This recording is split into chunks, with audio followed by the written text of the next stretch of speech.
L'histoire d'Élie commence véritablement dans un roi 17. Élie, originaire de Tishbé en Galaad, annonce à Achab qu'il n'y aura ni rosée ni pluie en Israël pendant plusieurs années, sauf sur sa parole. Cette sécheresse est un châtiment divin pour l'idolâtrie du peuple. Élie apparaît dans une période tumultueuse de l'histoire d'Israël, sous le règne du roi Achab et de la reine Jézabel.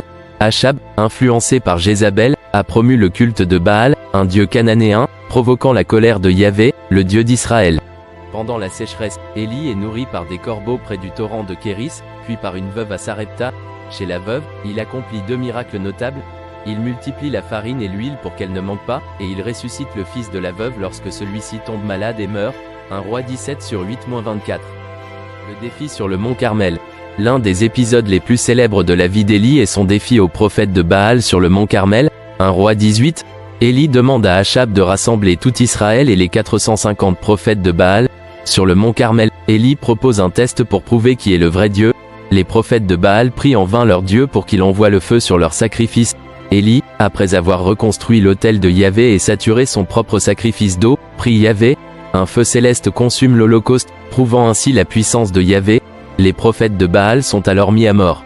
Le prophète Élie, également connu sous le nom d'Élie ou Elijah, est l'une des figures les plus marquantes de l'Ancien Testament. Il est principalement mentionné dans les livres des rois.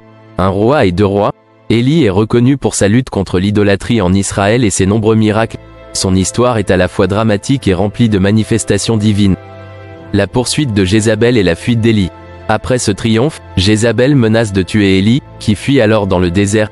Épuisé et découragé, Élie demande à Dieu de le laisser mourir. Cependant, un ange le réconforte et le nourrit, lui permettant de marcher 40 jours et 40 nuits jusqu'au mont Horeb, Sinaï. Là, Dieu se révèle à Élie non pas dans un vent puissant, un tremblement de terre ou un feu, mais dans un murmure doux et léger. 1 Roi 19h11-13. Héritage et influence. Élie est une figure centrale non seulement dans le judaïsme, mais aussi dans le christianisme et l'islam. Il est considéré comme un modèle de fidélité à Dieu et de courage face à l'adversité. Dans le Nouveau Testament, Jean-Baptiste est souvent vu comme un nouveau Élie, préparant la voie pour Jésus. Dans la tradition juive, Élie est censé revenir pour annoncer la salle du Messie. L'histoire d'Élie reste un puissant témoignage de la foi, de la prière et de la puissance de Dieu. Elle continue d'inspirer et de fasciner des millions de croyants à travers le monde. La fin du ministère d'Élie. Élie retourne ensuite à son ministère prophétique, oint Élisée comme son successeur et continue de prêcher contre l'idolâtrie. Son ministère prend fin de manière spectaculaire lorsqu'il est emporté au ciel dans un char de feu, sous les yeux d'Élisée. 2 Rois 2h11.